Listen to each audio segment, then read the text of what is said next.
ಮನಸ್ತೃಪ್ತಿಗಿಂತ ಮಿಗಿಲಾದ ಸಂತೋಷ ಬೇರೊಂದಿಲ್ಲ. Very good morning. ಇದು ವೆನ್ಸ್ಡೇ ಮಾರ್ನಿಂಗ್. ನಾನು ನಿಮ್ಮ ಪ್ರೀತಿಯ ಮೈಸೂರಿನ ಹುಡುಗಿ. ನನ್ನ ವಾಯ್ಸ್ ಇನ್ನೂ ಸರಿ ಹೋಗಿಲ್ಲ ಬಿಕಾಸ್ ನೆಗಡಿ ಆಗ್ತಾ ಇದೆ, ನೋಸ್ ಬ್ಲಾಕ್ ಆಗುತ್ತೆ, ಕ್ಲಿಯರ್ ಆಗುತ್ತೆ, ಈ ಥರನೇ ಆಗ್ತಾನೆ ಇದೆ.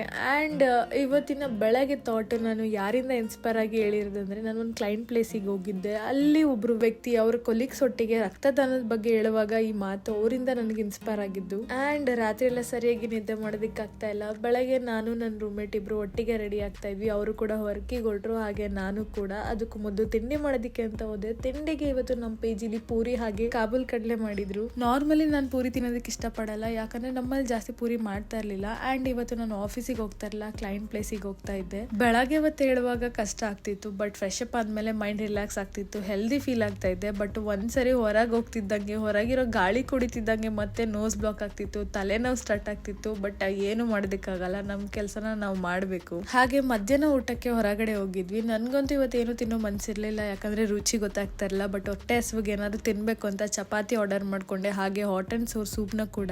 ವಾಪಸ್ ಬಂದು ಎಷ್ಟಾಗುತ್ತೋ ಅಷ್ಟು ಕೆಲಸನ ಮುಗಿಸ್ಕೊಂಡ್ವಿ, ಯಾಕಂದ್ರೆ ನಾವಿಬ್ಬರೇ ಇದ್ದಿದ್ದು. ಅದಾದ್ಮೇಲೆ ಪಿ ಜಿ ಕಡೆ ಹೊರಟ್ವಿ. 1 hour ಆಟೋ ಜರ್ನಿ ಮಾಡ್ಕೊಂಡು ಪಿ ಜಿ ತಲುಪಿದ್ದು. ಇವತ್ತಿಗಿಷ್ಟೇ, ಮತ್ತೆ ಮುಂದಿನ ಸಿಗೋಣ. ಅಲ್ಲಿ ತನಕ ನೀವು ನಂಗೋಸ್ಕರ ವೇಟ್ ಮಾಡ್ತಾ ಇದ್ರಿ, ಹಾಗೆ ಓದ್ತಾನೆ ಇರಿ. ಟಾಟಾ, ಬಾಯ್.